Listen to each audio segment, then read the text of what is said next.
Hello Commanders, welcome to the command table.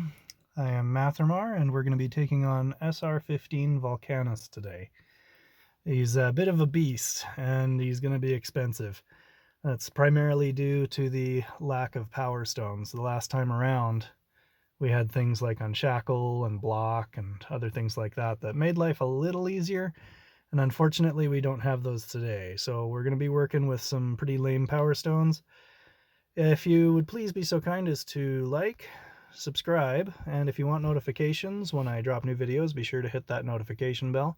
If you have any questions or comments, or if you have some miraculous strategy for beating this boss that does not require 15 elixirs per key, let me know and we'll check it out. So let's get into it. I did most of my experimentation on SR12 just to try and get some pacing for where things ought to be.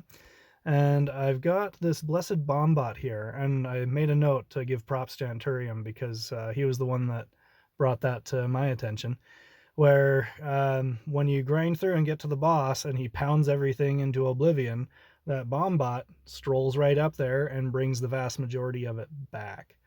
So that's what we're trying to work with. It took me a few times to get the pacing right, so we're going to just kind of run through these fairly quickly.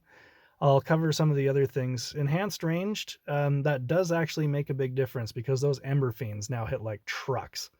They're hitting 200% harder and they're applying that burn debuff, which we don't really have any spare elixirs to compensate for. So unless you're going to switch out your high damage melee units, which you can see I don't even really make it to the boss, unless you're going to switch those out for some units that are immune to fire. Okay, here I've moved the Bombot back and I haven't changed any run speed yet. It's just got regular run speed, so watch, it'll just go at the normal speed and it pops well before I want it to. You'll notice the vast majority of my units are still up and they're still cleaning around. So what we ultimately end up having to do is put slow on the Bombot, or the blessed Bombot, and that gives time for it to work all the way to the boss and have actually something to bring back.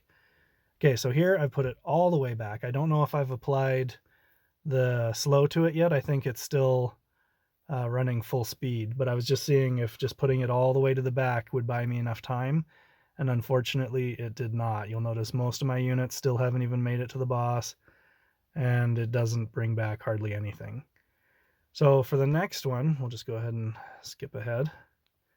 For the next one, I actually do fairly well with getting to the boss. Now, I've put the Blessed Bombot kind of directly underneath my middle artifact, and I think when I get to SR15, I move it even further back. But it just depends on the level of the units that you have and how fast they clear to the boss.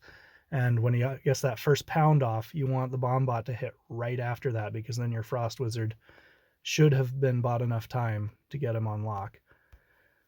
So let's see how this one goes. This was my best run on SR12.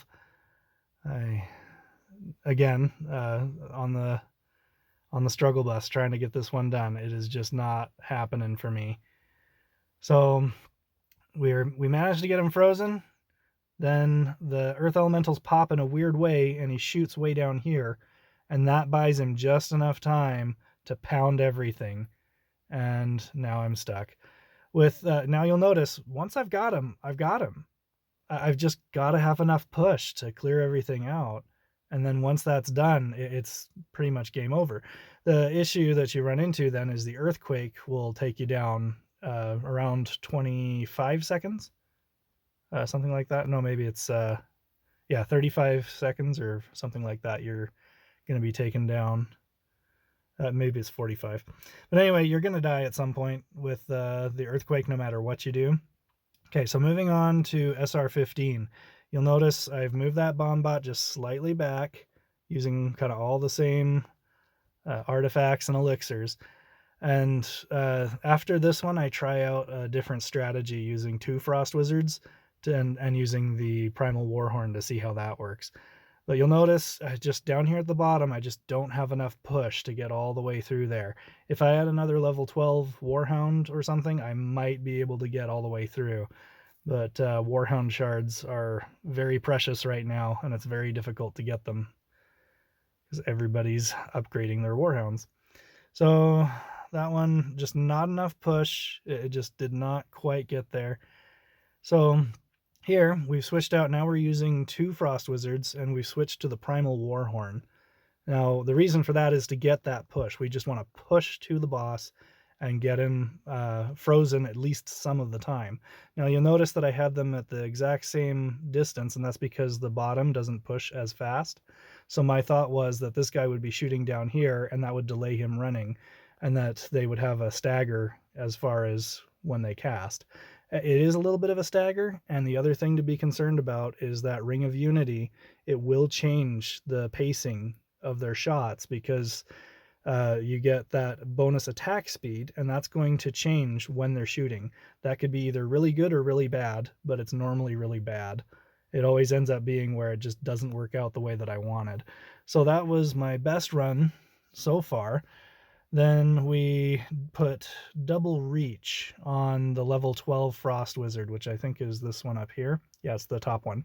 So notice how that changes the distance from which they cast and the rate, or the alternation of when they're casting.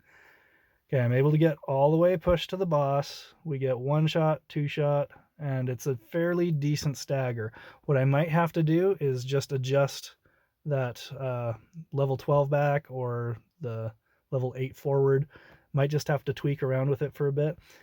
But I am able to take out a couple million health on the boss. The issue is that that's still just a fraction of his health. The earthquake manages to knock everything else out, and there's just nothing you can do unless you've got uber unit levels. So it's going to be an expensive boss if you want to go for that S+ chest. Again, that's up to you how much you're willing to spend on this. I went back to the 1 Frost Wizard with the claw strategy just to see if I could get it to work better this time. I was hoping that it would just magically work better, and for whatever reason it just doesn't perform as well. Oh, here, notice these Ember Fiends. My units don't get to them. They start working their way into the boss, and the Ember Fiends are totally left intact, and they're able to just burn everything out. And look how hard they hit. Poof, poof, and I'm gone. Okay, so those were my struggles with Volcanus today. We're real here on the command table. If we're sucking it up, we're going to put that out there too, just so you can learn from our mistakes. Thank you for watching. Appreciate you guys supporting the channel. Again, please do like and subscribe. And check out thecommandtable.com, where we have tutorials, we have raid strats, and in the near future we're going to have some merchandise and a comic strip. Thank you for watching, and we'll likely have another video for you very soon.